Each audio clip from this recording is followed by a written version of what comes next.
बघा आपल्याला जाल्यात शेवंडी पडले.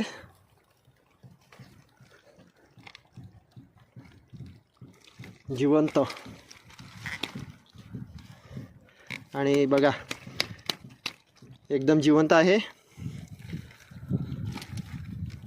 साईज बघा शेवंडीची एक नंबर.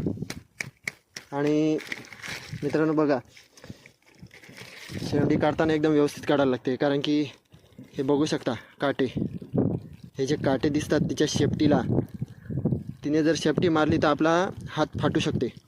हे बघा काटे किती डेंजरस आहे.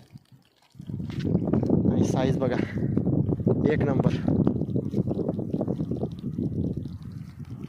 शेवंडी.